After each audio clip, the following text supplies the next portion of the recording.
Tapos ito yung kanyang pouch ng humus na hindi pa natimpla. Paano nyo po ito tinimpla, ma'am? Ang usually na gamit ko, isang sachet na ganito. Timpla namin sa 20 liters lang na water. Para sa cuttings, para mas matapang. potent siya. Oo. Pero yung sa kawayan na gamit namin, hindi siya matapang ang timpla namin. Baka sa 200 liters ang isang pouch. So pero ang success rate niya, ganun na siya kataas. Yes. How much more kung Mas concentrated pa yung kanyang pagtunaw. Siguro mas mabilis pa siguro. Kaya subukan namin sa sunod na naman. Kaya ayan, so far, yan pa ang nasubukan ko na ginamitan ng King Humus. Wow. Ito na po yung pag... Yan, oo. Ito Yung na cutting, ginagawa niya, pag-cutting niya, binababad siya sa King Humus na tinimpla.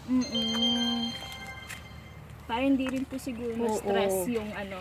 After mga 5 to 10 minutes, sa kanila itatanim sa lupa. na. So, ayan na yung product. Ayan. Ma'am, matanong ko lang po, Ma'am Army. Ma'am, masasabi niyo ba na dagdag gasto po yung King Humus or nakabawas po kayo sa gasto? Actually, nag-cut yung aking costing. Kasi yung sa traditional na pesticides at saka yung mga mga fertilizer na ginagamit ko, pag bagong tanim, usually, everyday nag-a-apply kami. Pero ngayon sa King Humus, once a week na lang. Okay. So, bali yung costing pa nung aking fertilizer at saka King Humus, although sabihin mo siya, mas mura siya kung hindi ka distributor. Kasi, di ba, kung distributor, 295. Opo. Pero yung traditional na fertilizer na ginagamit ko, yung isang bottle niya, nasa 370 lang. Pero everyday ka din mag-a-apply. Ah, So, okay. yung cost ko dito, mas cheaper pa din. Cheaper. Wow. Kasi once a week na lang eh. So, na-reduce actually mga half ng price ng aking traditional na fertilizer na ginagamit. Magaling. Pagdating po sa labor, ma'am, nakabawas din po ba kayo ng labor? Oo, kasi 'di ba pag everyday, halos wala ka nang ibang magawa. Whereas kung once a week, yung instead na nag-a-apply ka ngayon, ma-divert mo sa ibang trabaho. That's good. Okay po. So ma'am, ano pong pwede niyong masabi sa other gardeners po sa Philippines po or other areas regarding po sa produkto?